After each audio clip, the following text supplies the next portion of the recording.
बिस्मिल्लाहिर्रहमानिर्रहीम। अस्सलाम वालेकुम। आप तमाम स्टूडेंट को मैं खुशामदीद कहता हूँ फर्स्ट ईयर केमिस्ट्री। और आज से फर्स्ट ईयर केमिस्ट्री के अंदर हम चैप्टर नंबर 3 को स्टार्ट करने जा रहे हैं, जिसका नाम है एटॉमिक स्ट्रक्चर। इससे पहले हम 2 चैप्टर्स को मुकम्मल कर चुके। जो पहला चैप्टर था वो था इंट्रोडक्शन टू केमिस्ट्री, और उसके बाद जो दूसरा चैप्टर हमने पढ़ा वो था 3 स्टेट्स ऑफ मैटर। तो आज से हम एटॉमिक स्ट्रक्चर पे बात करेंगे जी।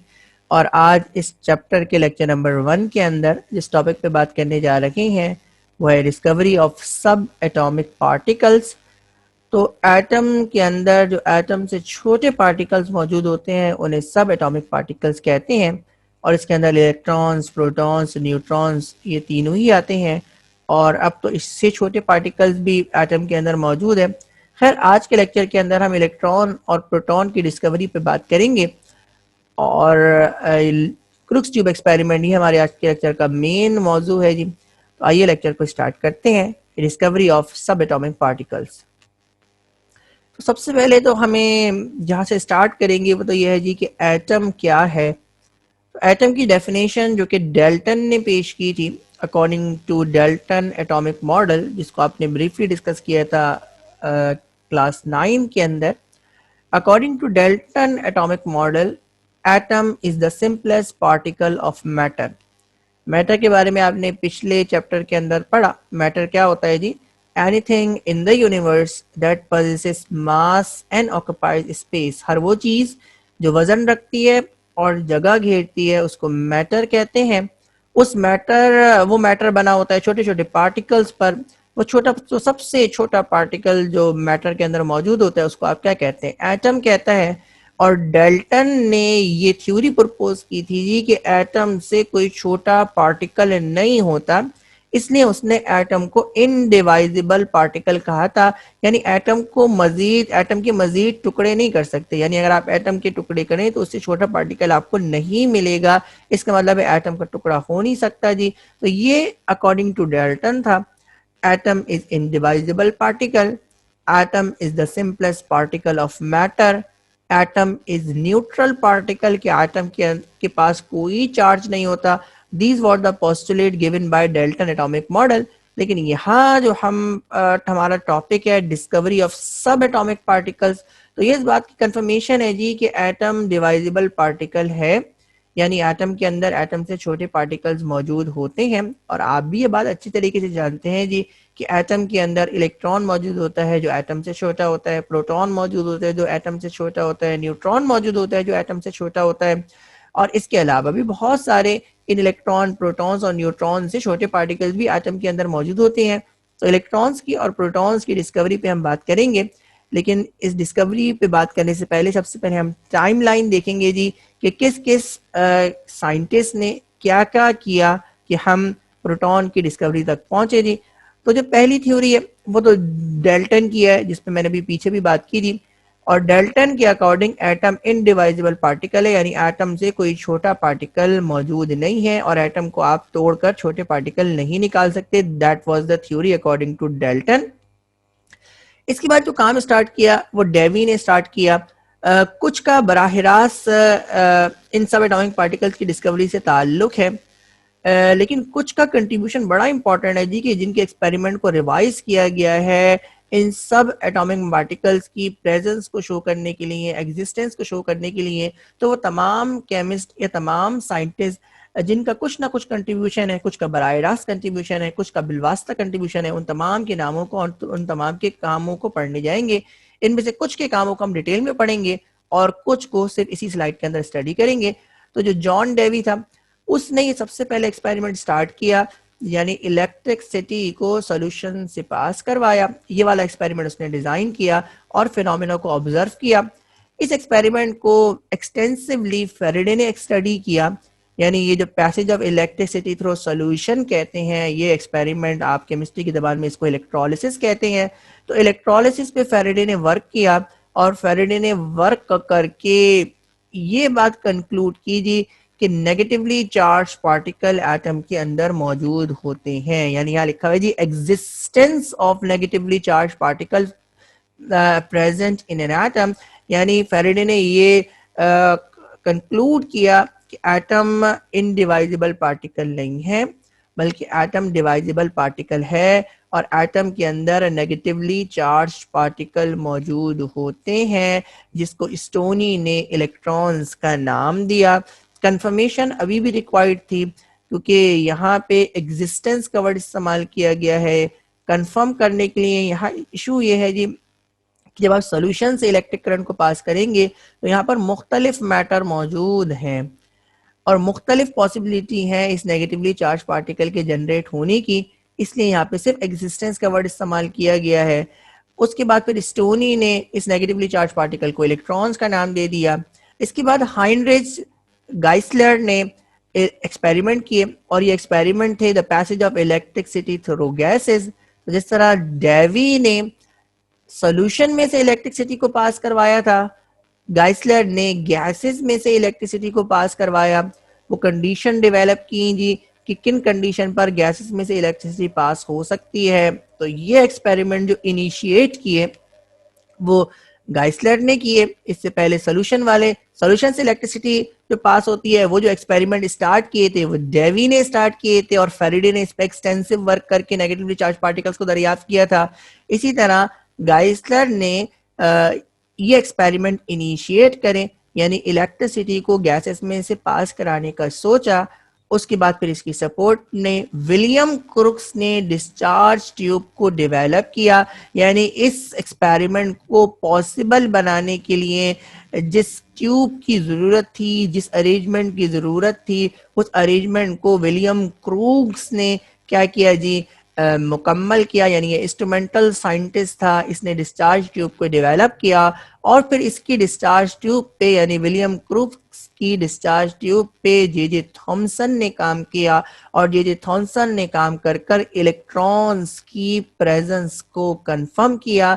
यानी यहाँ पर ये बात साबित हो गई जी कि इलेक्ट्रॉन्स एटम के अंदर मौजूद होते हैं, यानी एटम इनडिवाइजिबल पार्टिकल नहीं है बल्कि वह डिवाइजिबल पार्टिकल है। जे थॉमसन ने इलेक्ट्रॉन की डिस्कवरी के बाद इस पोस्टुलेट को गलत साबित कर दिया।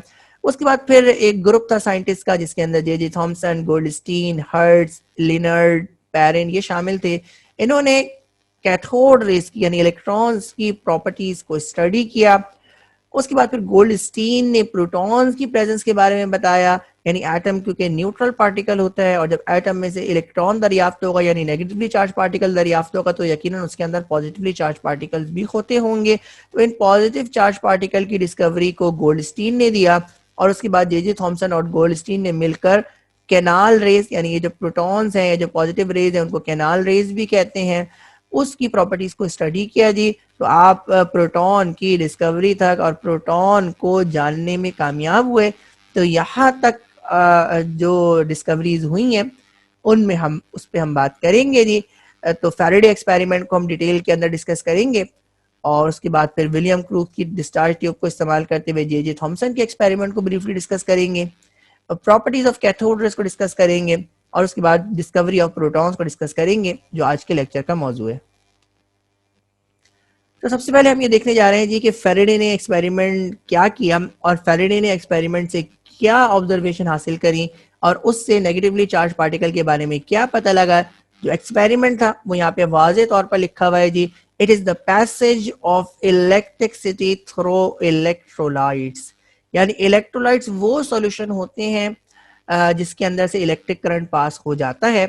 ये वो सॉल्यूशन होते हैं जो कि आयंस पर मुश्तमिल होते हैं, यानी अगर सॉल्ट को वाटर के अंदर डिसॉल्व करें तो सॉल्ट आयंस की फॉर्म में कन्वर्ट हो जाएगा।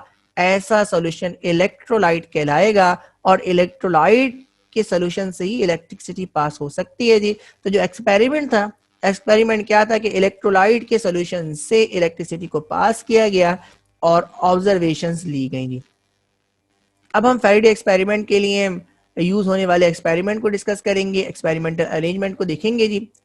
एपरेटस में क्या है जी, इलेक्ट्रोलाइटिक सेल है जिसके अंदर सॉल्यूशन मौजूद है इलेक्ट्रोलाइट का जी। तो ये इलेक्ट्रोलाइट सेल की तस्वीर आपके सामने है। इलेक्ट्रोलाइटिक सेल के अंदर सॉल्यूशन लिया गया है इलेक्ट्रोलाइट का और इलेक्ट्रोलाइट का मतलब ये है जी कि ये सॉल्यूशन है जो कि आयंस पर मुश्तमिल है। इसके अंदर दो इलेक्ट्रोड्स को डिप किया गया। ये पहला इलेक्ट्रोड आपको नजर आ रहा है, ये दूसरा इलेक्ट्रोड आपको नजर आ रहा है। इन दोनों इलेक्ट्रोड को बैटरी के टर्मिनल से कनेक्ट कर दिया गया। एक इलेक्ट्रोड को बैटरी के पॉजिटिव टर्मिनल से कनेक्ट किया, दूसरे इलेक्ट्रोड को आपने बैटरी के नेगेटिव टर्मिनल से कनेक्ट किया। जिस इलेक्ट्रोड को आपने बैटरी के पॉजिटिव टर्मिनल से कनेक्ट किया है उसको एनोड कहते हैं। ये अब आपने याद रखना है जी। बैटरी जिस इलेक्ट्रोड को आपने बैटरी के पॉजिटिव टर्मिनल से कनेक्ट किया उसको एनोड कहते हैं, और जिस इलेक्ट्रोड को आपने बैटरी के नेगेटिव टर्मिनल से कनेक्ट किया उसको कैथोड कहते हैं जी। तो ये सिंपल सी अरेंजमेंट है जी कि इलेक्ट्रोलाइटिक सेल लिया गया, उसके अंदर इलेक्ट्रोलाइट का सोल्यूशन ऐड किया गया, दो इलेक्ट्रोड्स को ऐड किया, उन दोनों इलेक्ट्रोड्स को आपने बैटरी से कनेक्ट कर दिया। एक को पॉजिटिव टर्मिनल से कनेक्ट किया जिसका नाम एनोड है, एक को नेगेटिव टर्मिनल से कनेक्ट किया जिसको आप कैथोड कहते हैं जी। हुआ क्या, वर्किंग क्या की गई जी कि इस बैटरी को जब इस यानी इस इलेक्ट्रोड्स को बैटरी से कनेक्ट किया गया तो बैटरी आपकी पोटेंशियल डिफरेंस सोर्स होती है जी। जब पोटेंशियल डिफरेंस सोर्स से इलेक्ट्रोड्स को कनेक्ट किया जाएगा तो करंट पास होगा, और करंट जो पास होगा वो मूवमेंट ऑफ आयंस की वजह से पास होगा जी। तो यहाँ पे लिखा हुआ है जी solution containing positive and negative ion travels towards the oppositely charged electrodes। इस बात का ख्याल रखिएगा जी कि same charges repel each other and different charges attract each other. तो जो पॉजिटिव इलेक्ट्रोड है पॉजिटिव चार्जेस इससे दूर जाएंगे और नेगेटिव चार्जेस इसके करीब आएंगे। इसी तरह जो नेगेटिवली चार्ज इलेक्ट्रोड है तो नेगेटिव चार्जेस इससे दूर जाएंगे और पॉजिटिव चार्जेस इससे करीब आएंगे। ये इलेक्ट्रोलिसिस की बेसिस है जी। और जो जो आइंस मूव करे जी, तो अब ये जो आयंस हैं ये इलेक्ट्रोड पर पहुंचते हैं। This is the fate of electrolysis. इन आयंस का मुकद्दर क्या होता है इलेक्ट्रोलिसिस के बाद, वो ये होता है जी कि जो आयंस हैं, यानी आयंस का मतलब इन पर चार्ज है, या तो पॉजिटिव चार्ज है या नेगेटिव चार्ज है, ये एलिमेंटल फॉर्म के अंदर कन्वर्ट हो जाते हैं। और एलिमेंटल फॉर्म के अंदर कन्वर्ट होने का मतलब ये है जी कि ये न्यूट्रल पार्टिकल्स के अंदर कन्वर्ट हो जाते हैं। मेटल होते हैं तो वो डिपॉजिट हो जाते हैं, गैसेस होती हैं तो वो लिबरेट हो जाती हैं जी। तो ये जो नेगेटिवली चार्ज आयंस थे जिनको आप एनायंस कहते हैं वो एनोड पर गए, और इसी तरह जो पॉजिटिवली चार्ज आयंस थे वो कहाँ गए जी, कैथोड पर गए। यानी एनायंस एनोड पर गए, कैटायंस कैथोड पर गए, और ये दोनों ही आयंस यानी एनायंस और कैटायंस ये न्यूट्रल पार्टिकल के अंदर कन्वर्ट हो गए। कैसे कन्वर्ट हुए, रिडक्शन हुई, ऑक्सीडेशन हुई, इसको हम देखेंगे जी। तो ये रिएक्शंस को स्टडी करने जा रहे हैं जी। सबसे पहले तो आयोनाइजेशन है जी। जब आपने इस सॉल्ट को अगर आप AB माने, AB को अगर आप एक आयोनिक कंपाउंड माने, तो जब आप इसका सोल्यूशन बनाएंगे तो ये आयंस में कन्वर्ट हो जाएगा। यानी ए पॉजिटिव आयन के अंदर कन्वर्ट हो गया और बी नेगेटिव आयन के अंदर कन्वर्ट हो गया। मिसाल के तौर पर ए मेटल था, बी नॉन मेटल था, तो मेटल्स कैटाइन में कन्वर्ट होते हैं, नॉन मेटल्स एनाइन में कन्वर्ट होते हैं। इसी को आप सोडियम क्लोराइड की एग्जांपल से भी देख सकते हैं, यानी ए बी की जगह आप सोडियम क्लोराइड भी लिख सकते हैं जी। तो जो आपका सब्सटेंस सी जी जिसको आप जिसका सोल्यूशन बनाया था तो वो आयंस के अंदर कन्वर्ट हो गया। उसके बाद क्या हुआ, एनोड पर क्या हुआ जी, एनोड पर ऑक्सीडेशन हुई। ऑक्सीडेशन की डेफिनेशन होती है द लॉस ऑफ इलेक्ट्रॉन, और रिडक्शन की डेफिनेशन होती है गेन ऑफ इलेक्ट्रॉन। तो किसी रिएक्शन के नतीजे में अगर इलेक्ट्रॉन लॉस हो तो इसे ऑक्सीडेशन कहते हैं। या हुआ क्या, एनोड पर एनाइंस गए थे। एनाइंस का मतलब वो आइंस जिन पे नेगेटिव चार्ज था, और ये जब न्यूट्रल पार्टिकल के अंदर कन्वर्ट हुए तो इसने एक नेगेटिव चार्ज पार्टिकल को रिलीज किया। क्योंकि हम ये जानते हैं कि ये नेगेटिवली चार्ज पार्टिकल इलेक्ट्रॉन होता है, इसलिए मैंने यहाँ पे इसको इलेक्ट्रॉन से लिखा है, और इलेक्ट्रॉन पर भी नेगेटिव चार्ज होता है जी। तो यहाँ पे सिर्फ और सिर्फ आयंस का बैलेंस करा है जी। यानी राइट हैंड साइड जो आपका रिएक्टेंट साइड है उस पर भी -1 चार्ज है, और आप यहाँ पे राइट हैंड साइड पे देख सकते हैं लेफ्ट हैंड साइड पे भी -1 चार्ज है। और इसी तरह अगर राइट हैंड साइड पे देखें तो 0 -1, तो राइट हैंड साइड पे भी -1 चार्ज है। इसका मतलब है इक्वेशन आयोनिक फॉर्म के अंदर बैलेंस है। उसके बाद कैथोड पे क्या हुआ, कैथोड पे रिडक्शन हुई है, और रिडक्शन का मतलब होता है गेन ऑफ इलेक्ट्रॉन। तो ये जो नेगेटिवली चार्ज पार्टिकल जो कि इस एन आयन ने रिलीज किया था, उसी नेगेटिवली चार्ज पार्टिकल को कैटायन ने एक्सेप्ट किया और कैटायन भी न्यूट्रल पार्टिकल के अंदर कन्वर्ट हो गया। लॉस ऑफ इलेक्ट्रॉन ये ऑक्सीडेशन कहलाता है, गेन ऑफ इलेक्ट्रॉन रिडक्शन कहलाता है। ये मैं आपको बात पहले बता चुका कि चाहे वो पॉजिटिवली चार्ज आयन हो या वो नेगेटिवली चार्ज आयन हो, इलेक्ट्रोलिसिस के बाद वो न्यूट्रल पार्टिकल के अंदर कन्वर्ट हो जाते हैं, एलिमेंटल फॉर्म में कन्वर्ट हो जाते हैं, यानी उनका जो चार्ज है वो जीरो हो जाता है, उनका चार्ज, उनके ऊपर जो चार्ज होता है वो खत्म हो जाता है। तो यहाँ पर भी आपने देखा तो चार्ज खत्म होने के लिए दो ही पॉसिबिलिटी है, या जिसके पास एक्सेस नेगेटिव चार्ज होगा तो वो इलेक्ट्रॉन को लूज कर देगा, अपने इस नेगेटिव चार्ज को कम करने के लिए, नेगेटिव चार्ज को जीरो पे लाने के लिए वो इलेक्ट्रॉन को लूज कर देगा, और जिसके पास पॉजिटिव चार्ज होगा तो वो इलेक्ट्रॉन को एक्सेप्ट कर लेगा। इलेक्ट्रॉन को एक्सेप्ट करना रिडक्शन कहलाता है और इलेक्ट्रॉन को लॉस करना रिडक्शन कहलाता है। एन आइंस ऑक्सीडेशन करते हैं, कैट आइंस रिडक्शन करते हैं, जो आपने यहाँ पे देखा जी। और जो ओवरऑल रिएक्शन है वो क्या है जी, कि ये जो पॉजिटिवली और नेगेटिवली चार्ज आइंस थे वो न्यूट्रल पार्टिकल के अंदर कन्वर्ट हो गए। अब फैराडे ने किस चीज को फोकस किया है, इन इक्वेशंस को अगर आप स्टडी करें तो इन इक्वेशंस के अंदर से अगर आप ये नेगेटिवली चार्ज आयंस को निकाल दें, यानी इन इलेक्ट्रॉन्स को निकाल दें, तो इस रिएक्शन को स्टडी करना आपके लिए नामुमकिन हो जाएगा। क्यों नामुमकिन हो जाएगा जी? क्योंकि ये जो रिएक्शन आपको नजर आ रहा है, जो आपको ओवरऑल रिएक्शन नजर आ रहा है, उसके पीछे जो केमिस्ट्री है वो रिडक्शन और ऑक्सीडेशन है जी। यानी ये नेगेटिवली चार्ज पार्टिकल जो कि, यानी कि जो रिएक्शन प्रोसीड हुआ, ये रिएक्शन प्रोसीड हुआ by the exchange of electron. एक जो आयन था, यानी जो एन आयन था, उसने इलेक्ट्रॉन लूज किया और उसी इलेक्ट्रॉन को फिर कैटायन ने एक्सेप्ट किया, जिसकी वजह से रिडक्शन हुई और ऑक्सीडेशन हुई। मेटल इलेक्ट्रोड पर डिपॉजिट होता हुआ नजर आया, गैस आपको इलेक्ट्रोड से लिबरेट होती हुई नजर आई, इलेक्ट्रिक करंट सॉल्यूशन में से पास होता हुआ नजर आया। तो इन तमाम के पीछे ये नेगेटिवली चार्ज पार्टिकल का रोल है, जिसको फिर फैराडे ने डिटेल के अंदर स्टडी किया जी, और जो कंक्लूजन दिया वो कंक्लूजन ये दिया जी कि according to Faraday this reaction, यानी ये जो इलेक्ट्रोलिसिस है, this is impossible in the absence of negatively charge particles. अगर ये नेगेटिवली चार्ज पार्टिकल मौजूद ना हो तो फिर ये रिएक्शन पॉसिबल नहीं है, यानी मेटल आपको इलेक्ट्रोड पे डिपॉजिट होते हुए नजर नहीं आएंगे, जिस फिनोमिना को रिडक्शन कहते हैं।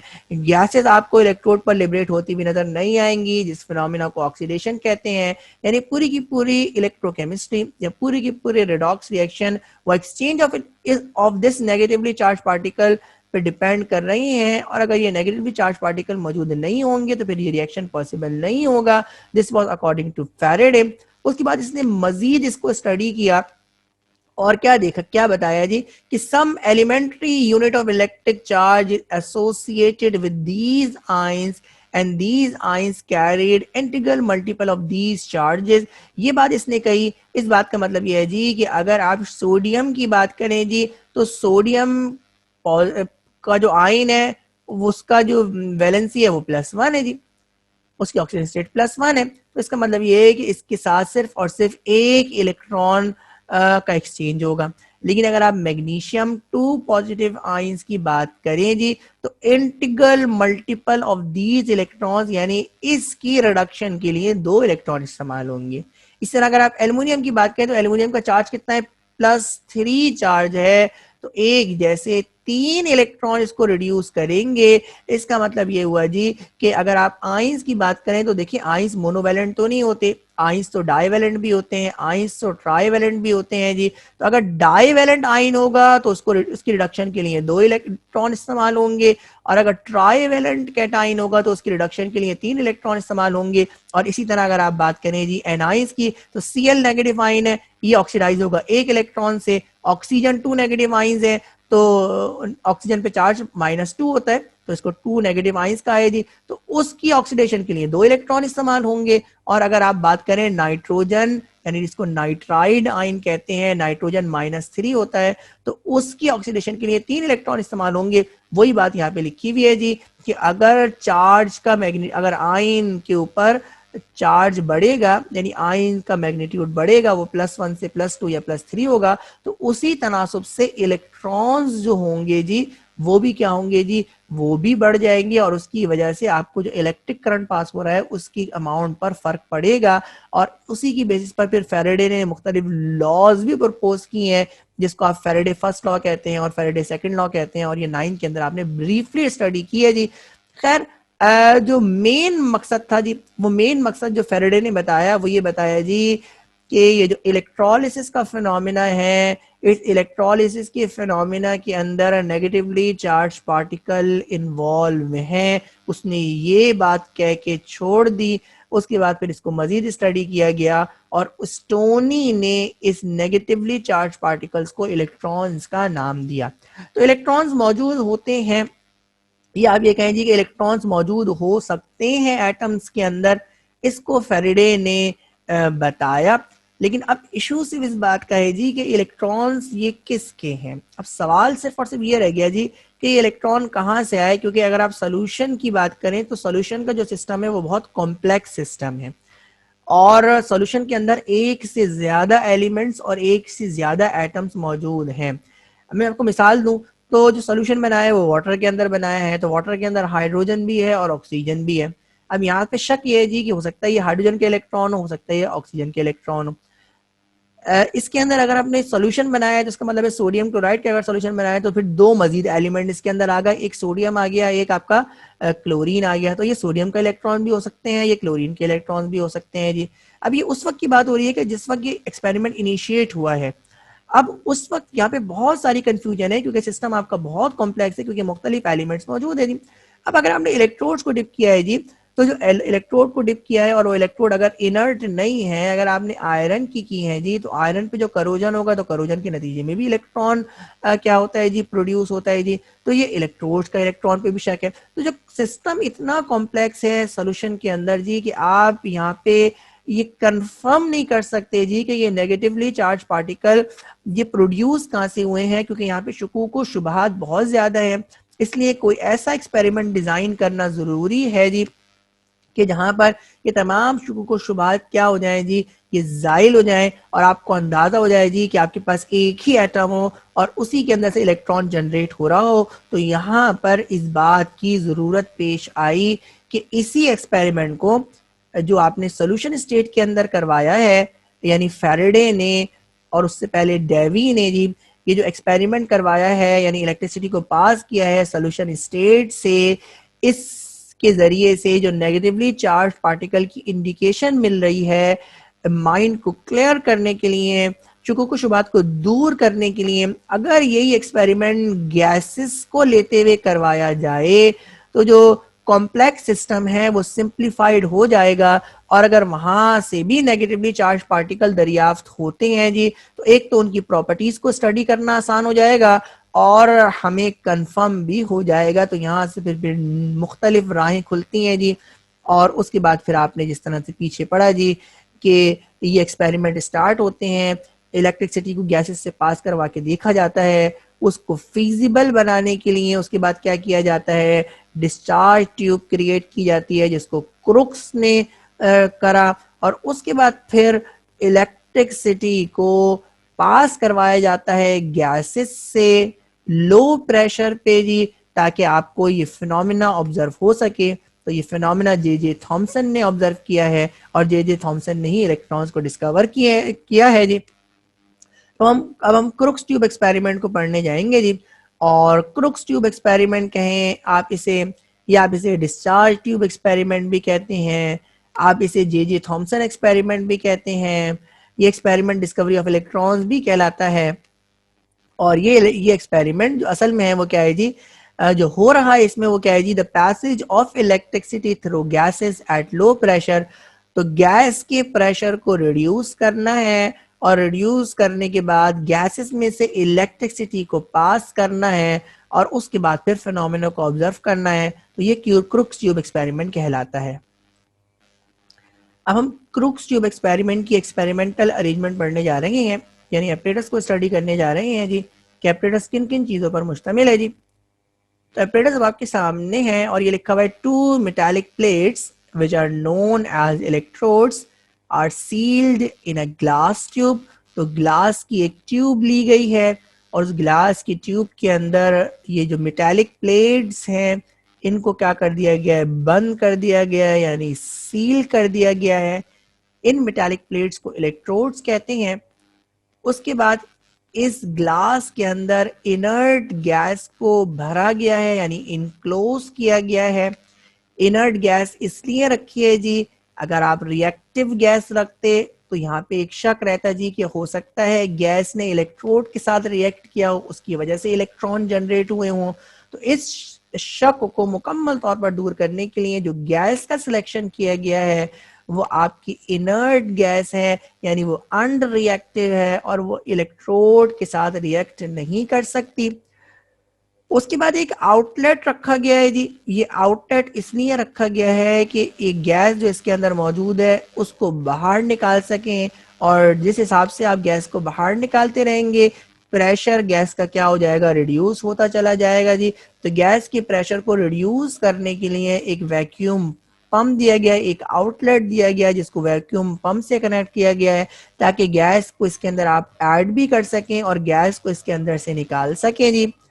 और एक्सटर्नली ये जो इलेक्ट्रोड हैं ये पोटेंशियल डिफरेंस सोर्स से कनेक्टेड हैं जिसके जरिए इन इलेक्ट्रोड्स के दरमियान पोटेंशियल डिफरेंस क्रिएट किया जाएगा।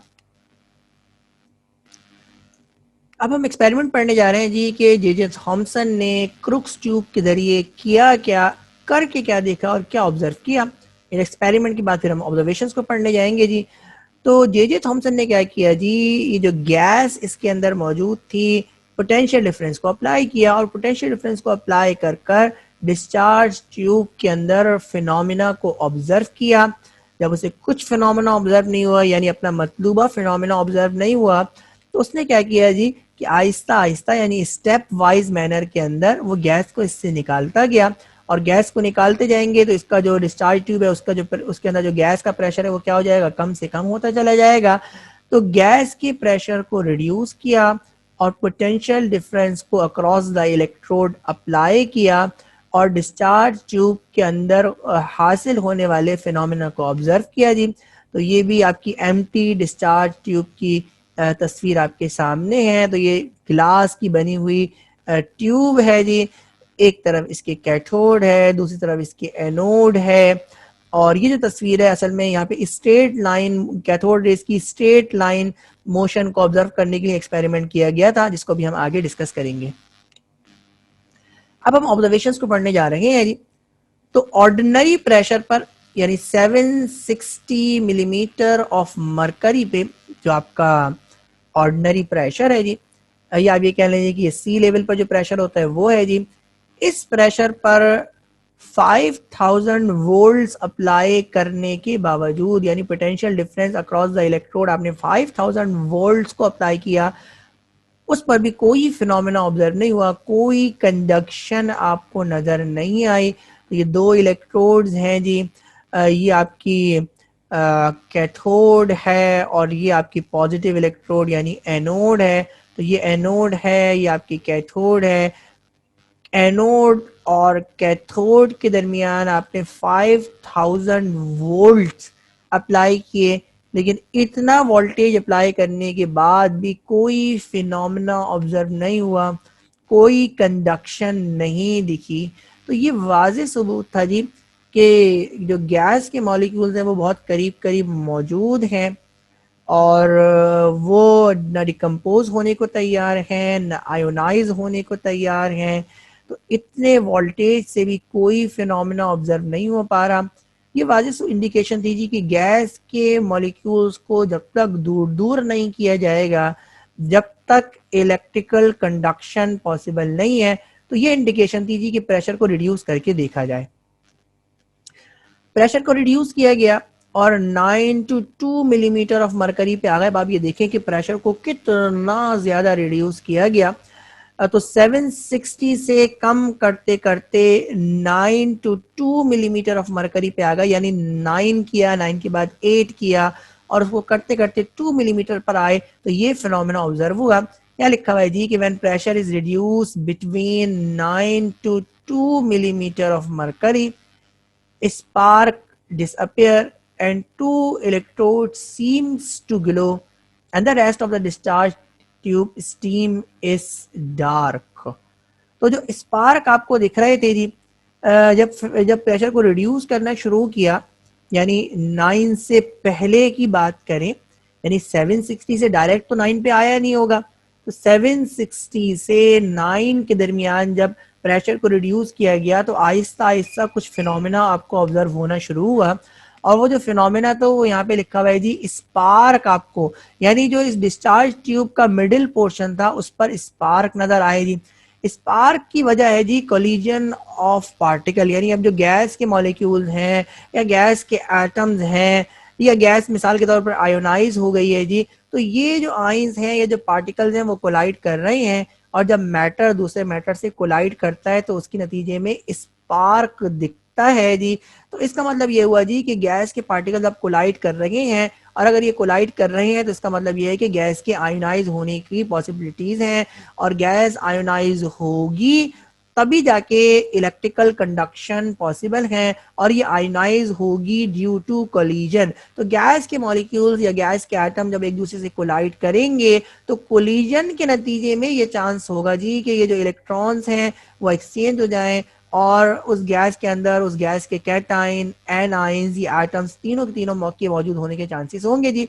तो यहाँ लिखा है जी कि तो ये सब कुछ तो यानी स्पार्क तो ऑब्जर्व हुए बिटवीन यानी अबव 9 मिलीमीटर ऑफ मरकरी, लेकिन 9 से 2 मिलीमीटर ऑफ मरकरी पर एक बिल्कुल डिफरेंट फिनोमेना ऑब्जर्व हुआ, और वो ये फिनोमेना ऑब्जर्व हुआ कि ये दोनों इलेक्ट्रोड्स ये रोशन होती हुई दिखाई दी। यहाँ पे जिस तरह आपको नजर आ रहा है ये ग्रीन कलर नजर आ रहा है एनोड के अतराफ में, और इसी तरह ये ग्रीन कलर आपको नजर आ रहा है कैथोड के अतराफ में, यानी पूरी की पूरी बाकी डिस्चार्ज ट्यूब तो आपको ब्लैक नजर आ रही है, लेकिन आपको ये जो इलेक्ट्रोड्स हैं ये ग्लो करती हुई नजर आ रही हैं। ये इस बात का सबूत है जी कि पार्टिकल्स अब इलेक्ट्रोड पर पहुंचे हैं, और इन पार्टिकल्स ने इलेक्ट्रोड पे कोलाइड किया है, और उस कोलिजन के नतीजे में आपको यहाँ पर ये जो ग्लो नजर आया है।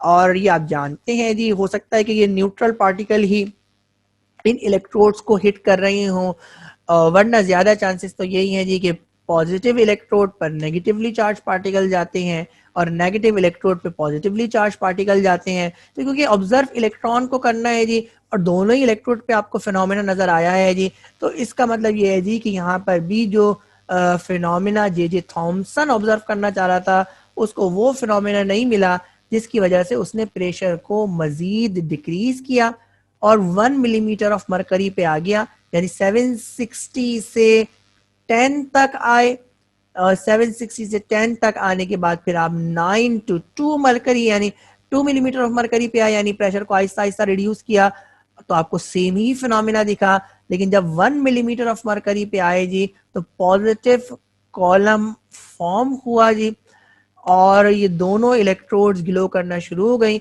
ये पॉजिटिव कॉलम है जी। पॉजिटिव कॉलम का मतलब ये है जी कि एनोड के पास आपको वफ़े वफ़े से रोशनी के कुछ मदार नजर आए, इसको पॉजिटिव कॉलम कहते हैं। यानी इसका मतलब ये हुआ जी कि नेगेटिवली चार्ज पार्टिकल ये इलेक्ट्रोड पर आना चाह रहे हैं, लेकिन कोई मैटर ऐसा है जी, और वो मैटर यकीनन गैस होगी जो उसको उन नेगेटिवली चार्ज पार्टिकल को एनोड पे आने से रोक रही है जी। तो ये एक बिल्कुल ही डिफरेंट फिनोमेना था जी, और ये इस बात का सबूत था जी कि मजीद गैस को अगर कम कर दिया जाए तो नेगेटिवली चार्ज पार्टिकल की मूवमेंट में आसानी हो जाएगी, और इनकी मूवमेंट अगर आसान हो जाएगी जी तो इसका मतलब ये है कि हमें फिनोमेना ऑब्जर्व करना आसान हो जाएगा। तो प्रेशर को मजीद डिक्रीज किया गया, और डिक्रीज करके जब आप 0.001 मिलीमीटर ऑफ मरकरी पे पहुंचे जी, तो जो फिनोमेना जे थॉमसन ऑब्जर्व करना चाह रहा था उसको वो फिनोमेना ऑब्जर्व हुआ, and it is a beautiful phenomena जी। तो जब प्रेशर को 0.001 मिलीमीटर ऑफ मरकरी पर तक रिड्यूस किया गया तो पॉजिटिव कॉलम डिसअपियर हो गया, और पूरी की पूरी डिस्चार्ज ट्यूब ये ग्लो कर गई विद ब्रिलियंट ग्रीन लाइट, यानी कि पूरी की पूरी डिस्चार्ज ट्यूब क्या हो गई जी, ग्रीन कलर की हो गई, जिस तरह ट्यूब लाइट जलती है जी और वो आपको व्हाइट कलर की दिखती है, बिल्कुल ये जो डिस्चार्ज ट्यूब थी वो बिल्कुल ट्यूबलाइट की तरह ग्लो करी और ग्रीन कलर की दिखी। ये जो ग्रीन कलर होता है या जो कलर होता है वो बेसिकली गैस पे डिपेंड करता है और गैस की मौजूदगी से इसके इसके कलर का ताल्लुक होता है जी। तो यहाँ जो ये ग्लो करने लगी पूरी की पूरी डिस्चार्ज ट्यूब, इसके पीछे का जो फिनोमेना था या जो इसके अंदर का फिनोमेना था वो ये था जी कि इस जो लाइट थी ये कैथोड से निकल रही थी और स्ट्रेट लाइन में ट्रेवल कर रही थी और एनोड की जानिब ये जा रही थी। यानी आपको स्टीम ऑफ पार्टिकल्स दिखे जी जो कैथोड से दूर जा रहे थे और एनोड के करीब जा रहे थे और ये इतनी तेजी से जा रहे थे कि आपको पूरी की पूरी डिस्चार्ज ट्यूब ग्लो करती हुई दिख रही थी जी। अब यहाँ पर ये बात कंफर्म हो गई जी कि पार्टिकल्स कैथोड से दूर जा रहे हैं।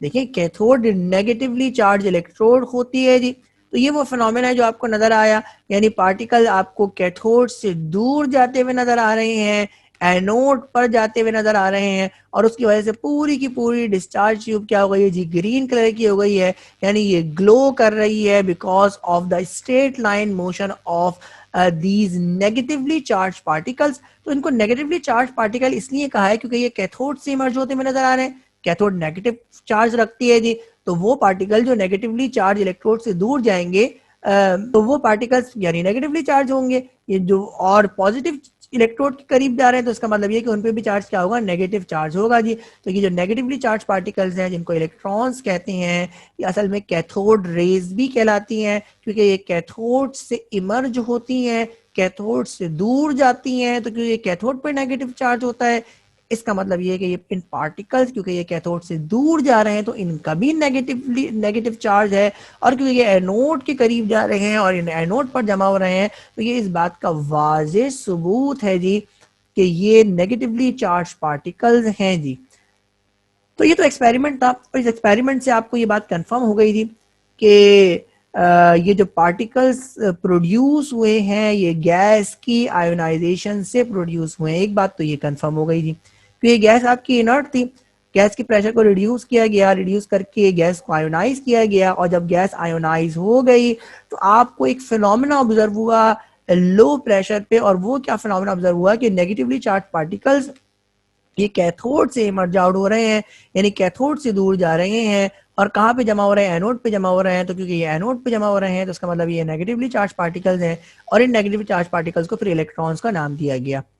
तो रिजल्ट क्या था जी, अब जे थॉमसन यहीं पे नहीं रुका बल्कि उसने इन इलेक्ट्रॉन्स को स्टडी भी किया और उसने क्या किया जी, डिफरेंट डिस्चार्ज ट्यूब को इस्तेमाल किया।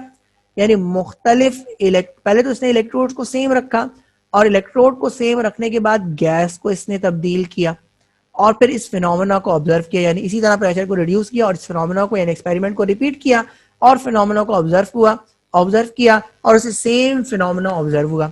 उसके बाद उसने गैस को सेम रखा और इलेक्ट्रोड्स को तब्दील किया तो उसको फिर दोबारा से सेम फिनोमेना ऑब्जर्व हुआ। उसके बाद फिर इसने मजीद कैलकुलेशन करी और E बाय एम रेशो निकाला इन पार्टिकल्स का। E होता है चार्ज ऑफ दीज पार्टिकल्स और M होता है मास ऑफ दीज पार्टिकल्स। तो इन पार्टिकल्स का चार्ज निकाला, इन पार्टिकल का मास निकाला और उसके बाद E बाय एम रेशो निकाला। जो मुख्तलिफ एक्सपेरिमेंटल ऑब्जर्वेशन से क्या आ गया जी, सेम आ गया। यानी इलेक्ट्रोड को तब्दील करने पर भी E by M ratio same आया, गैस को तब्दील करने पर भी E by M ratio same आया। ये इस बात का सबूत है जी कि इलेक्ट्रॉन हर मैटर के अंदर मौजूद होते हैं। यानी अगर आप हाइड्रोजन गैस की बात करें तो उसके अंदर भी इलेक्ट्रॉन मौजूद है, अगर आप हीलियम की बात करें तो उसके अंदर भी इलेक्ट्रॉन मौजूद है, अगर आप नियॉन की बात करें तो उसके अंदर भी इलेक्ट्रॉन मौजूद है। और दूसरी बात ये कि जब E by M ratio same आ रहा है तो इसका मतलब ये कि हर मैटर के अंदर मौजूद इलेक्ट्रॉन्स यकसा हैं। E by M ratio same आने का मतलब तो यही हुआ जी कि जो इलेक्ट्रॉन्स हैं, चाहे वो हाइड्रोजन के इलेक्ट्रॉन्स की बात करें, चाहे आप हीलियम के इलेक्ट्रॉन्स की बात करें, चाहे आप नियॉन के इलेक्ट्रॉन्स की बात करें, किसी भी एटम के इलेक्ट्रॉन्स की बात करें तो वो इलेक्ट्रॉन सेम है, हर एटम के इलेक्ट्रॉन सेम है। इसलिए ये बात मानी गई जी कि electron is a constituent of all matter, यानी ये सब एटॉमिक पार्टिकल है। एटम के अंदर मौजूद होता है और हर एटम इस पर मुश्तमिल होता है जी। तो यहाँ पे पहला सब एटॉमिक पार्टिकल यानी इलेक्ट्रॉन डिस्कवर्ड हुआ। उसके बाद फिर इसकी प्रॉपर्टीज का अंदाजा लगाया गया। तो कैथोड रेज जिनको इलेक्ट्रॉन्स कहते हैं उनकी प्रॉपर्टीज को स्टडी करने जा रहे हैं और उसके बाद फिर एक्सपेरिमेंट देखेंगे जी जिनसे इन प्रॉपर्टीज को कंफर्म किया गया है या इन प्रॉपर्टीज को प्रपोज किया गया है जी। तो ये पहली प्रॉपर्टी है जी द कैथोड रेज की, they travel in a straight path and produce sharp shadow of object place in its path. तो ये जो इलेक्ट्रॉन्स हैं जी जिनको आप कैथोड रेज कह रहे हैं क्योंकि ये कैथोड से इमर्ज हुई हैं इसलिए ये कैथोड रेज कहलाती हैं। बुनियादी तौर पर ये इलेक्ट्रॉन्स है जी। तो ये स्ट्रेट लाइन में मूव करते हैं और इसका सबूत ये है जी कि अगर कोई ऑब्जेक्ट इसके सामने रख दिया जाए तो उसका शार्प शेडो बना देंगे। तो ये कंफर्मेशन भी है जी। काइनेटिक एनर्जी ये रखते हैं जी, स्मॉल थिकनेस ऑफ मैटर को ये पेनिट्रेट कर सकते हैं, ये डिफ्लेक्ट हो जाते हैं इलेक्ट्रिक और मैग्नेटिक फील्ड से। इसका मतलब ये है कि ये चार्ज रखते हैं, चार्ज पार्टिकल हैं और आपने देखा जी कि इलेक्ट्रॉन्स पे नेगेटिव चार्ज होता है जी। ये नेगेटिवली चार्ज पार्टिकल हैं, कैथोड से निकलते हैं और एनोड पर जाकर जमा होते हैं। ये मटेरियल ऑफ इलेक्ट्रोड और गैस पर डिपेंड नहीं करते। ये अभी आपने जो पीछे पढ़ा जी रिजल्ट के अंदर आपने पढ़ा, कंक्लूजन के अंदर पढ़ा, वो आपने क्या पढ़ा जी कि जे थॉमसन ने मुख्तलिफ डिस्चार्ज ट्यूब को इस्तेमाल किया और एक्सपेरिमेंट को रिवाइज किया। इलेक्ट्रोड को तब्दील किया तब भी ई बाइम रेशो इलेक्ट्रॉन का सेम आ रहा था, गैस को तब्दील किया तब भी ई बाइम रेशो इलेक्ट्रॉन का सेम आ रहा है। इसका मतलब ये हुआ जी कि तमाम के तमाम मटेरियल के तमाम मैटर के इलेक्ट्रॉन सेम हैं and it is independent of the material of the electrode and the gas present in the discharge tube. यानी ये इलेक्ट्रोड की तब्दील करने से तब्दील नहीं होते, गैस की तब्दील करने से तब्दील नहीं होते। ये इस बात का वाज़ेह सबूत है जी कि तमाम के तमाम किसी भी एलिमेंट के एटम की बात करें तो उसके अंदर मौजूद इलेक्ट्रॉन्स यकसा होंगे। और उसकी कंफर्मेशन क्या है जी कि ई एम रेशो इन इलेक्ट्रॉन्स का क्या होता है जी, फिक्स होता है जी। तो ये कैथोड रेज की कुछ प्रॉपर्टीज थी। अब हम एक्सपेरिमेंट के जरिए इन प्रॉपर्टीज को पढ़ेंगे जी। तो जो प्रॉपर्टीज ऑफ कैथोड रेज हैं इनके पीछे एक्सपेरिमेंटल एविडेंस क्या है, क्योंकि आपने अभी पीछे पढ़ा था जी कि एक ग्रुप था साइंटिस्ट का जिसके अंदर मैंने क्या बताया था जी, थॉमसन था, गोल्डस्टीन था, हर्ट्ज था, लिनार्ड था, पैरिन था। तो इन सब ने क्या किया था, इन सब ने एक्सपेरिमेंट्स किए थे और ये जो प्रॉपर्टीज मैंने आपको पीछे बताई हैं इन प्रॉपर्टीज को देने के लिए एक्सपेरिमेंट्स किए थे और एक्सपेरिमेंट्स कर कर इन प्रॉपर्टीज को कंफर्म किया था। तो अब वो एक्सपेरिमेंट्स पढ़ने जा रहे हैं कि कौन सी प्रॉपर्टीज के पीछे कौन सा एक्सपेरिमेंटल एविडेंस है जी। तो ये जो पहली प्रॉपर्टी है जी फ्लोरेसेंस एबिलिटी जी। तो कैथोड जो रेज हैं जी अगर आप इसको कॉलीमेटर से पास करें, कॉलीमेटर से पास करने का मतलब ये है जी कि आप इन रेस को इस पूरी की पूरी ट्यूब से पास होने ना दें, बल्कि आप क्या करें जी कि इसका शार्प बीम प्रोड्यूस करें। तो इसका तरीका ये होगा कि पहले इसका रास्ते को रोकना होगा और रास्ते को रोकने के लिए आपने यहाँ पर मेटल की प्लेट लगाई है और फिर इसको एक बारीक सा इसके अंदर सुराख किया जाएगा ताकि रेज उसमें से गुजरे। तो ये जो रेज गुजरेंगी ये जाकर आपको कहाँ मिलेंगी, ये जब आपको दूसरे एंड पर मिलेंगी तो ये आपको अपना कलर शो करेंगी जी। और कलर शो करने का मतलब ये है जी कि ये फ्लोरेसेंट हैं। या आप इसको दूसरे फिनोमेना में ले लें जी, तो अगर फोटोग्राफिक प्लेट अगर यहाँ पे मौजूद हो तो ये फोटोग्राफिक प्लेट पर चमक प्रोड्यूस करेंगी, उसको केमिकल को वहां से डिस्ट्रॉय करेंगी जी। तो ये जो एबिलिटी है इसको आप फ्लोरेसेंट एबिलिटी कहते हैं जी। तो फ्लोरेसेंट स्क्रीन पर आपको ग्लो दिखेगा, तो ये ग्लो का दिखना इसको फ्लोरेसेंट एबिलिटी कहते हैं। और इसको ऑब्जर्व करने के लिए यहाँ पे कैथोड के सामने आपने कॉलीमेटर लगाया, इस ये जो रेस थी उनके रास्ते को रोका और उनके रास्ते को और जो आपने निकाला उनको एक स्मॉल होल से निकाला जिसकी वजह से आपको एक कॉन्संट्रेटेड बीम मिला। जब ये बीम आपको दूसरी तरफ गया जी तो ये भी क्या था जी, कलर था, ग्लो किया इसने, फ्लोरेसेंट था। तो जो कैथोड रेज हैं वो फ्लोरेसेंट होती हैं। ये दूसरा फिनोमेना है जी, प्रॉपर्टी है जी, और यहाँ पे लिखा हुआ है स्ट्रेट लाइन मोशन जी। तो ये जो गैस ट्रेवल कर रही, ये जो आपके इलेक्ट्रॉन्स ट्रेवल कर रहे थे जी, इसके रास्ते में आपने एक ऑब्जेक्ट को प्लेस किया, और जब इस ऑब्जेक्ट को प्लेस किया गया जी, तो इसने शार्प शेडो उस ऑब्जेक्ट के बैक पर प्रोड्यूस किया, यानी रेस इस ऑब्जेक्ट को तो पास नहीं कर सकी, लेकिन इसके अतराफ से पास हो गई, जिसकी वजह से इस ऑब्जेक्ट का साया उसके पीछे मिला। तो ये इस बात का सबूत होता है जी कि ये जो रेज हैं, इनका जो पाथ है वो स्ट्रेट लाइन है, यानी ये स्ट्रेट लाइन मोशन रखती हैं। तो ये आपको शार्प शेडो मिला ऑब्जेक्ट का, जो इस बात का सबूत है जी कि इन रेस की जो मोशन है वो स्ट्रेट लाइन मोशन है। इन रेस पर चार्ज होता है, और इस चार्ज को ऑब्जर्व करने के लिए आपने चार्ज मेटल प्लेट्स यानी इलेक्ट्रिक फील्ड में से इस रेडिएशन को गुजारा जी। तो ये नेगेटिव इलेक्ट्रोड है, ये पॉजिटिव इलेक्ट्रोड है, और आपने क्या ऑब्जर्व किया जी, यहाँ पे अगर आप देखें जी तो ये आपको ऑब्जर्वेशन नजर आ रही है। ये तो मैग्नेटिक फील्ड से आपको दिखाई गई है जी, कि ये मैग्नेटिक फील्ड के जरिए ये आपको जो रेडिएशन है वो आपको डिफ्लेक्ट होती हुई नजर आ रही है। यही काम आपने इलेक्ट्रिक फील्ड के जरिए करके देखा जी। तो ये जो रेज थी ये नेगेटिवली चार्ज थी, और ये नेगेटिवली चार्ज इलेक्ट्रोड से दूर गई और पॉजिटिव की तरफ आपको बैंड होकर मिली जी। तो ये इस बात का सबूत है जी कि ये जो रेडिएशन है ये चार्ज रखती हैं और इन पे नेगेटिव चार्ज होता है। और यही फिनोमेना जब मैग्नेटिक फील्ड से आपने इनको गुजार के देखा तो ये नॉर्थ पोल की तरफ डिफ्लेक्ट हुई जी। तो ये भी इस बात का सबूत है जी कि ये इलेक्ट्रिकल चार्ज रखती हैं और इन पे नेगेटिव चार्ज होता है जी।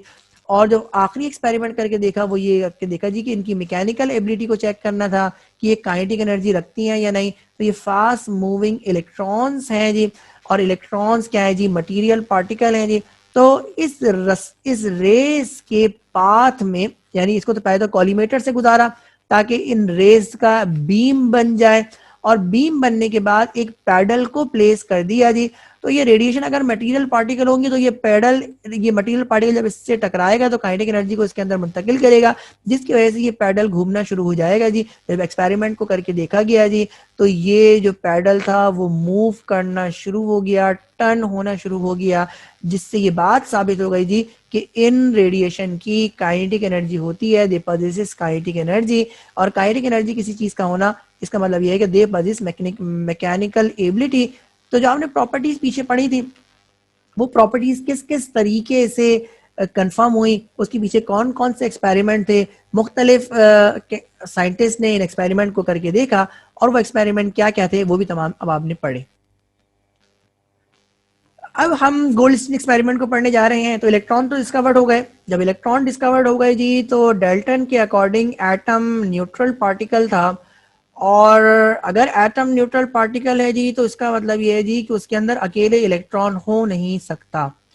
न्यूट्रल का मतलब ये है जी कि उसके अंदर पॉजिटिव पार्टिकल भी होना चाहिए। तो यहाँ से ये बात कंफर्म हुई जी कि यकीनन एटम के अंदर अगर इलेक्ट्रॉन्स मौजूद हैं तो प्रोटॉन्स भी यानी पॉजिटिव चार्ज पार्टिकल्स भी मौजूद होते होंगे, जिसको फिर बाद में प्रोटॉन्स का नाम दिया गया।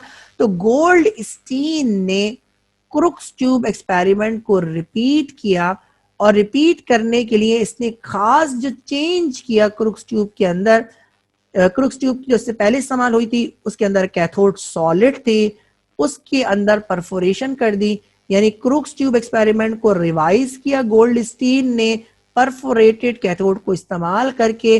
परफोरेटेड कैथोड का मतलब है कैथोड के अंदर बारीक बारीक से सुराख कर दिए, और ये बारीक बारीक से सुराख इसलिए करे जी कि अगर पॉजिटिवली चार्ज पार्टिकल्स हो मौजूद तो वह इन सुराख से गुजरे और सुराख से गुजरकर ये पीछे जमा हो जाएं ताकि इन्हें ऑब्जर्व किया जा सके। मसला ये है जी कि जो प्रोटॉन्स हैं वो हैवियर हैं, और ये जो इलेक्ट्रॉन्स हैं वो बहुत लाइटर हैं।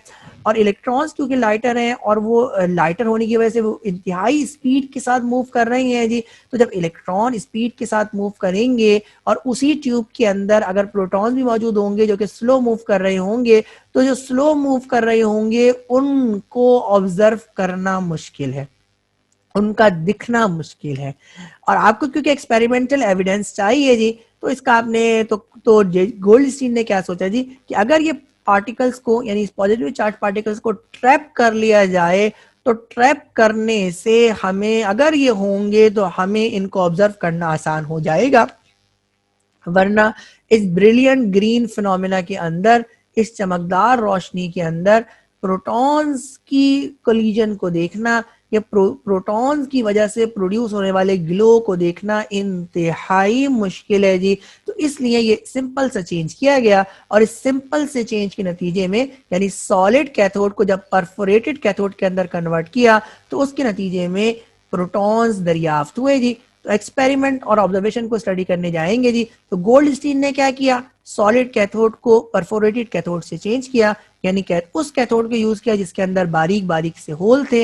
इस पूरे एक्सपेरिमेंट को रिपीट किया, यानी प्रेशर को डिक्रीज करता गया, और उसके बाद फिर इसने क्या ऑब्जर्व किया जी कि जब टाइनी होल्स कैथोड के अंदर बनाए जाएंगे तो कुछ रेडिएशन कैथोड के पीछे मिलेंगी। देखिए ये भी आपके मटेरियल पार्टिकल हैं, तो इसको ऑब्जर्व करने का दो तरीके हैं जी। एक यहाँ पे लिखा हुआ है रेड ग्लो आपको दिखा। रेड ग्लो का मतलब ये है जी कि आप अगर इसका टेम्परेचर नोट करें जी, तो टेम्परेचर नोट करने से भी आपको अंदाजा जाएगा कि टेम्परेचर रेज होता हुआ आपको दिखेगा। रेड ग्लो का मतलब ये है जी कि ये जो डिस्चार्ज ट्यूब है ये हॉट हो गई। हॉट होने की वजह क्या है जी कि ये जो पार्टिकल्स हैं, और आप जानते हैं कि पार्टिकल्स काइनेटिक एनर्जी रखते हैं जी, तो जब आके इस ग्लास की ट्यूब पे कोलाइड करेंगे तो अपनी एनर्जी किसको दे देंगे, इस ग्लास को दे देंगे। और जब वक्त के साथ साथ जब पार्टिकल्स आना शुरू होंगे और ये जमा होना शुरू होंगे तो टेम्परेचर रेस करता चला जाएगा, और उसके नतीजे में आपको रेड ग्लो दिखेगा, जो इस बात का सबूत है जी कि पार्टिकल्स इस परफोरेटेड कैथोड के पीछे जमा हुए हैं।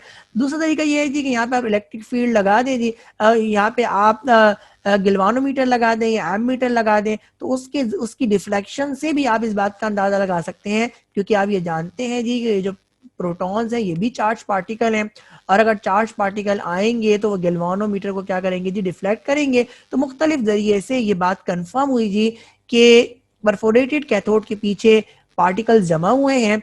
अब आप खुद सोच लें जी कि कैथोड पे नेगेटिव चार्ज होता है, तो देखिए नेगेटिव चार्ज पार्टिकल तो कैथोड पे आ ही नहीं सकते। इसका मतलब ये है कि ये आने वाले जो पार्टिकल्स हैं ये इलेक्ट्रॉन से मुखालिफ चार्ज रखते हैं, यानी ये पॉजिटिव चार्ज रखते हैं। इसी वजह से ये कैथोड पर आई हैं और परफोरेटेड कैथोड को क्रॉस करके इस कैथोड के पीछे जमा हुए हैं। तो यहाँ से आपको पॉजिटिवली चार्ज पार्टिकल्स ऑब्जर्व हुए, और इन पॉजिटिवली चार्ज पार्टिकल्स को फिर बाद में प्रोटॉन्स का नाम दिया गया। और क्योंकि ये होल से गुजर कर रेस पास हुई थी तो इनको पॉजिटिव, क्योंकि इन पे पॉजिटिव चार्ज था तो इनको पॉजिटिव रेस का नाम दिया गया। और क्योंकि ये इन होल से गुजर कर पीछे ऑब्जर्व हुई थी तो होल्स को कैनाल भी कहते हैं, तो फिर इसलिए इनको कैनाल रेस का भी नाम दिया गया। इसके बाद फिर क्या किया गया जी कि ये जो रेडिएशंस थी जी ये एटम्स और आयंस पर मुश्तमिल थी जी। वो जो गैस है, जो गैस आयोनाइज हुई थी, उस गैस के आयोनाइज होने के नतीजे में जो पॉजिटिव आयंस मिले थे वो पॉजिटिव आयंस यहाँ पर आपको हासिल हुए। तो ये गैस आयोनाइज होने वाली गैस के पॉजिटिव आयंस थे जिन्होंने ये फिनोमेना दिया। तो ये परफोरेटेड कैथोड है जहां पर आपको पूरा पूरा फिनोमेना ऑब्जर्व हुआ। और इससे पहले जो आपको फिनोमेना ऑब्जर्व हो रहा था वो कहाँ पे ऑब्जर्व हो रहा था, वो आपको एनोड पर हो रहा था, यानी कैथोड से पार्टिकल इमिट आउट हो रहे थे और एनोड पे आके जमा हो रहे थे। यहाँ पर जो आपको फिनोमेना मिला है वो परफोरेटेड कैथोड पर मिला है।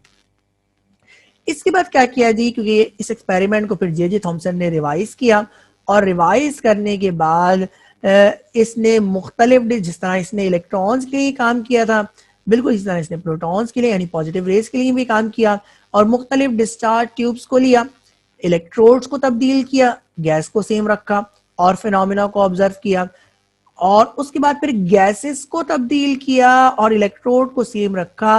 तो जब इसने गैसेस को तब्दील किया तो इसने क्या देखा जी कि E/M रेशो गैस के तब्दील करने पर मुख्तलिफ हो रही है। यानी अगर आप हाइड्रोजन के E/M रेशो की बात करें, हाइड्रोजन के यानी हाइड्रोजन से की जो पॉजिटिव आयन प्रोड्यूस होगा उससे निकलने वाली E/M रेशो की बात करें जी तो हाइड्रोजन की कुछ और वैल्यू आई, और हीलियम के लिए ये वैल्यू कुछ और आई, और नियॉन के लिए ये वैल्यू कुछ और आई। इसका मतलब ये हुआ जी कि जो प्रोटॉन्स हैं वो तमाम के तमाम एटम के मुख्तलिफ हैं, और वो किस पे डिपेंड कर रहे हैं, वो एलिमेंट पे डिपेंड कर रहे हैं कि कौन सा एलिमेंट आप ले रहे हैं, कौन सा मैटर आप ले रहे हैं जी। तो ई बाई एम रेशियो जो पॉजिटिव रेस का था वो डिफरेंट आया, और इससे आपको ये साबित हो गया जी कि ये जो है ई बाई एम रेशियो जो प्रोटॉन्स का है वो डिपेंड करता है material of the electrode and the gas present in the discharge tube, और असल में वो गैस पे डिपेंड करता है जो डिस्चार्ज ट्यूब के अंदर मौजूद होती है जी। इसका मतलब ये बात तो कंफर्म हो गई जी कि इलेक्ट्रॉन्स तो तमाम के तमाम एटम्स के सेम है, लेकिन प्रोटॉन्स तमाम के तमाम एटम्स के मुख्तलिफ हैं। हाइड्रोजन को स्टडी किया था गोल्डस्टीन ने, और हाइड्रोजन का जो मास आया इलेक्ट्रॉन के मुकाबले में वो 1836 टाइम 1836 टाइम ज्यादा आया, और इस पार्टिकल को यानी हाइड्रोजन के पॉजिटिव आयन को प्रोटॉन का नाम दिया गया। तो यहाँ पे अब आपको पॉजिटिवली चार्ज पार्टिकल भी दरियाफ्त हुए जी, जो क्या थे, प्रोटॉन से, और प्रोटॉन का जो मास था वो 1836 टाइम इलेक्ट्रॉन के मुकाबले में ज्यादा था। और यही वो वजह थी जी कि डिस्चार्ज ट्यूब के अंदर जो ग्लो दिख रहा था वो इलेक्ट्रॉन्स की वजह से तो आपको वाज़े तौर पर दिख रहा था, लेकिन इन प्रोटॉन्स की वजह से आपको कोई ग्लो नहीं दिख रहा था।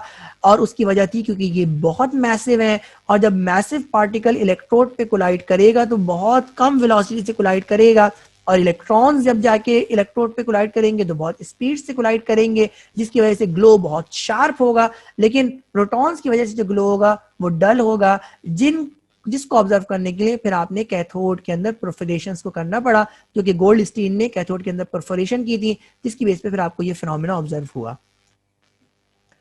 तो experiment for the discovery of subatomic particles को हमने स्टडी किया, और सबसे पहले हमने फैराडे एक्सपेरिमेंट को पढ़ा, जिससे आपको इलेक्ट्रॉन्स की प्रेजेंस का अंदाजा हुआ। लेकिन मैंने आपको बताया जी क्योंकि सिस्टम बहुत कॉम्प्लेक्स था, सॉल्यूशन फॉर्म के अंदर सिस्टम बहुत कॉम्प्लेक्स है, इसलिए इस एक्सपेरिमेंट को गैस के अंदर रिवाइज करने का सोचा गया। तो जे थॉमसन ने क्रुक्स ट्यूब को यूज किया, और उस क्रुक्स ट्यूब के जरिए से इलेक्ट्रॉन्स को डिस्कवर किया, यानी नेगेटिवली चार्ज पार्टिकल को डिस्कवर किया, और उसके बाद फिर गोल्डस्टीन ने इसी एक्सपेरिमेंट को रिवाइज किया और उसके जरिए से पॉजिटिवली चार्ज पार्टिकल यानी प्रोटॉन्स को डिस्कवर किया। तो इन दोनों पार्टिकल्स की यानी इलेक्ट्रॉन्स की और प्रोटॉन की डिस्कवरी करने के बाद अब आप ये कंक्लूड कर सकते हैं जी कि एटम डिवाइजिबल पार्टिकल है, क्योंकि आज के लेक्चर के स्टार्ट पे हमने ये पढ़ा था जी कि एटम इनडिवाइजिबल पार्टिकल है, जो कि डाल्टन ने कहा था।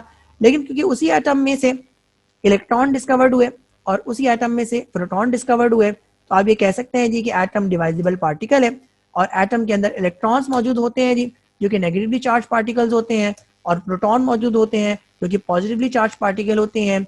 इलेक्ट्रॉन प्रोटॉन्स के मुकाबले में 1836 टाइम्स छोटे होते हैं जी, और एटम के मुकाबले में प्रोटॉन भी छोटा होता है और इलेक्ट्रॉन भी छोटा होता है। तो ये सब एटॉमिक पार्टिकल्स कहलाते हैं जिनका साइज एटम से छोटा है, और ये एटम के अंदर मौजूद होते हैं। और कंक्लूड ये हुआ जी कि एटम डिवाइजिबल पार्टिकल है। तो आज हमने इलेक्ट्रॉन्स और प्रोटॉन्स की डिस्कवरी को देखा, यानी सब एटॉमिक पार्टिकल्स की डिस्कवरी के बारे में पढ़ा। इम्तिहान में सवालात किस तरह से आए हुए हैं इस टॉपिक के, आइए देखते हैं। ये पहला सवाल आपके सामने है और ये लिखा हुआ है, how was the presence of electrons and proton in an atom discovered in discharge tube experiment. यानी डिस्चार्ज ट्यूब एक्सपेरिमेंट में इलेक्ट्रॉन्स और प्रोटॉन्स कैसे डिस्कवर्ड हुए।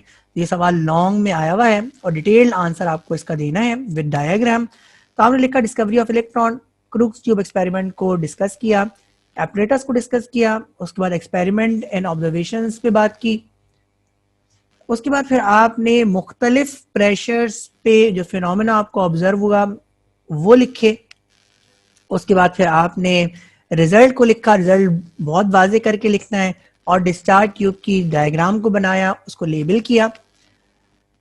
इसके बाद फिर आप प्रोटॉन्स के बारे में लिखेंगे जी, तो आपने प्रोटॉन्स की डिस्कवरी के बारे में लिखा, उसका एक्सपेरिमेंट लिखा, उसकी ऑब्जर्वेशन लिखी, रिजल्ट को वाजे करके लिखा, और उसके बाद फिर आपने डायग्राम बनाई, वो खास बताई जी कि आप परफोरेटेड कैथोड इस्तेमाल करनी है जी, और पूरे के पूरे एक्सपेरिमेंट को आपने डिस्कस किया।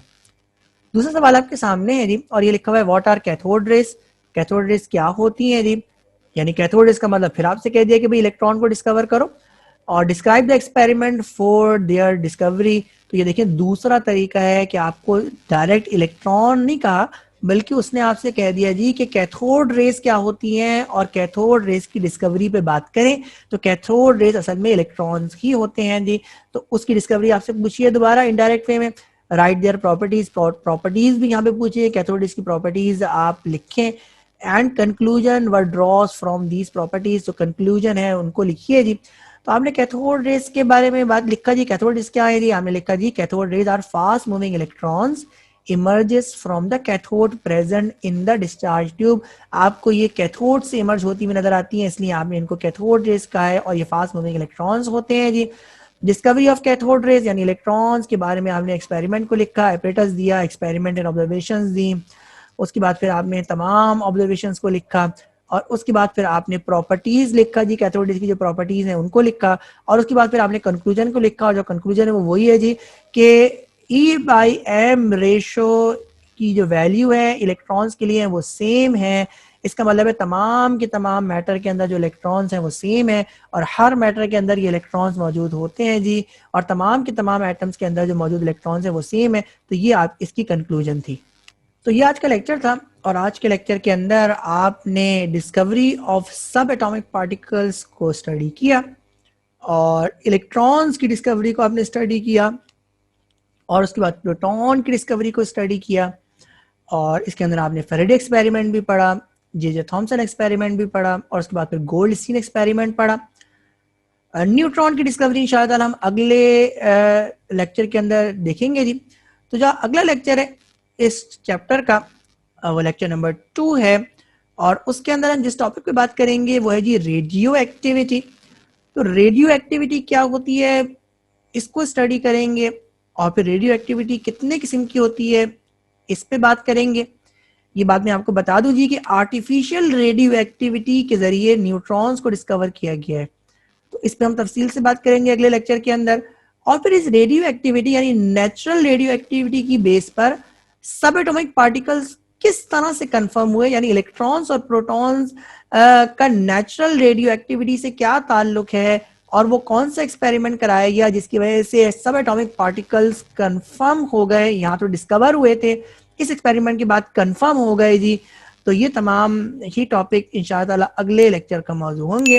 इंशाअल्लाह आपसे अगले लेक्चर के अंदर मुलाकात होगी। अपना ख्याल रखिएगा। अस्सलामु अलैकुम।